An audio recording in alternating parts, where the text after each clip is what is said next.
Pam, pananam, pam, pam, pam, pam, pam, pam, pam, pananam, pam, pam, pam, pananam. E enfim, começou a temporada 2020 da Fórmula 1. Nessa sexta-feira a gente já teve carro na pista lá na Áustria, então galera que estava ansiosa, matou a saudade, muito bacana a gente ver de novo os carros na pista. Mas a gente tem que lembrar que essa é uma das temporadas mais malucas, mais atípicas, mais imprevisíveis da história da Fórmula 1 por uma série de razões. E é sobre isso que a gente vai conversar hoje aqui no Opinião. Chega mais!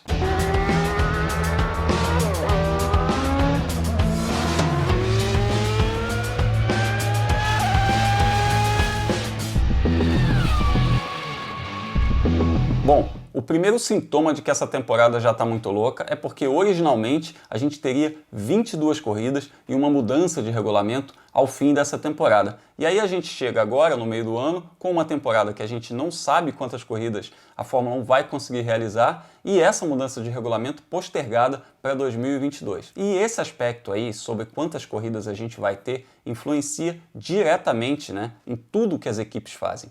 Até o momento são 8 etapas previstas, 8 etapas confirmadas, duas inclusive repetindo pista, uma em Spielberg na Áustria e outra em Silverstone na Inglaterra. Mas esse aspecto aí de quais pistas a gente vai ter, quantas corridas a gente vai ter, tudo isso está indefinido. E isso afeta muito a estratégia das equipes de Fórmula 1 ao longo de uma temporada. Por quê? Porque as equipes precisam usar um número determinado de motores ao longo do ano, existem peças que precisam durar para o ano inteiro, existem peças que duram para meia temporada, um terço, um quarto e por aí vai. Então todo esse desenvolvimento é planejado em cima de um calendário, em cima de um número determinado de etapas. E quando você não sabe qual é esse número, como é que você vai planejar isso? A Fórmula 1 está vivendo esse dilema e mesmo que se defina em um número de corridas, pode ser que a gente tenha cancelamentos, pode ser que a gente não tenha fronteiras abertas em alguns países, pode acontecer. E aí, o que vai ser mais interessante? Jogar com a possibilidade da gente ter menos corridas e aí colocar os motores com mais potência, de repente provocando ali uma situação de limite perto de uma quebra, ou se economizar, ou pensar mais para frente? Não dá para saber. Então isso é uma coisa que todo mundo vai ter que jogar um pouco com a sorte, mas jogar também com a sua estratégia, com a estratégia de cada time dentro da temporada. O que o time precisa? Brigar pelo campeonato? Brigar por pontos? Brigar por pódios? Brigar para sobreviver? Então, cada um vai jogar dentro da sua estratégia e isso vai ser muito interessante para embolar um pouco essa relação de forças da Fórmula 1. No começo da temporada de 2020, a gente sabia que duas pistas passariam a integrar o calendário. Zandvoort na Holanda e Vietnã. A do Vietnã inédita e a de Zandvoort reformada, retornando ao calendário depois de muitos anos. O que a gente já sabe agora é que nenhuma dessas corridas vai acontecer. Essas provas já foram canceladas para 2020. Mas a gente pode ter sim pistas novas no calendário, pistas que não estavam no calendário, como Imola, como Hockenheim, e pistas efetivamente que nunca receberam a Fórmula 1, como Algarve e Mugello. Algarve em Portugal, Mugello na Itália.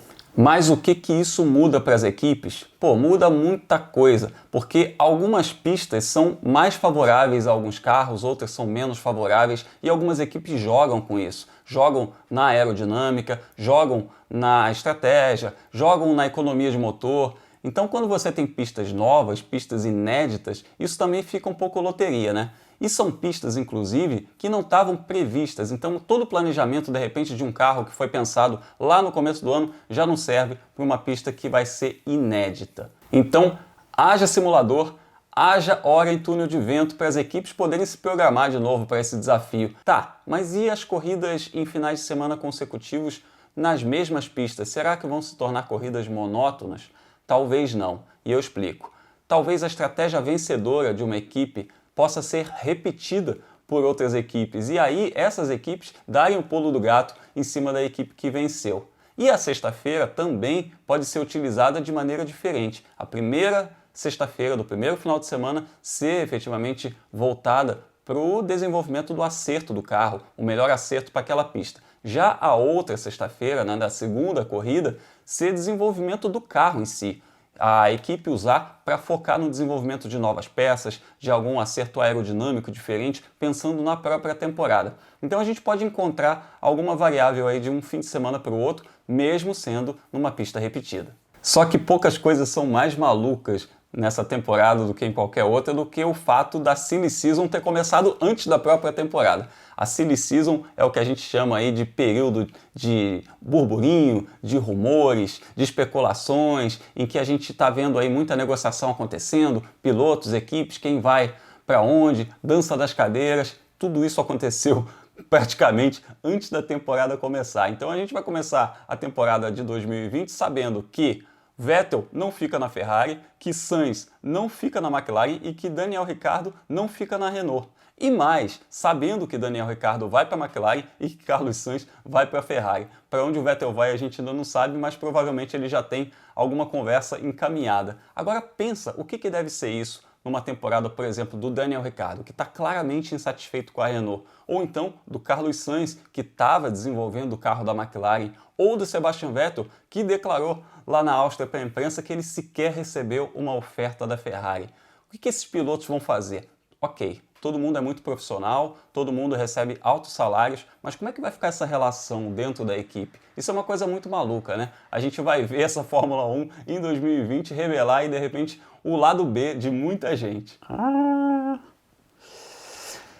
2020 deve trazer pressão para muita gente. Tem equipe aí que já declarou que está vendendo parte do seu patrimônio, que está procurando investidores, por exemplo, a Williams, a McLaren, estão procurando investidores, então quer dizer, não está fácil para ninguém. E isso pode gerar muita pressão, pode gerar pressão efetivamente dentro das corridas, porque essas equipes precisam de resultado. E essa pressão, dependendo da situação, pode se converter em erros. Erro de pit stop, erro de estratégia e alguns pilotos também que estão precisando mostrar serviço para permanecer na Fórmula 1 também podem entrar nessa equação e acabar embananando tudo. Até porque, com menos corridas, tem piloto que vai um pouco por tudo ou nada. Uma coisa é você planejar um campeonato com 22 provas, outra coisa é você programar um campeonato que você não sabe quantas corridas efetivamente vai ter. Então, talvez a gente tenha pilotos e equipes indo para o arrisca tudo, tentando alguma coisa fora da curva. Vamos aguardar que a gente pode ter boas surpresas nessa Fórmula 1 de 2020. E esse é o primeiro fim de semana também do tal do novo normal na Fórmula 1.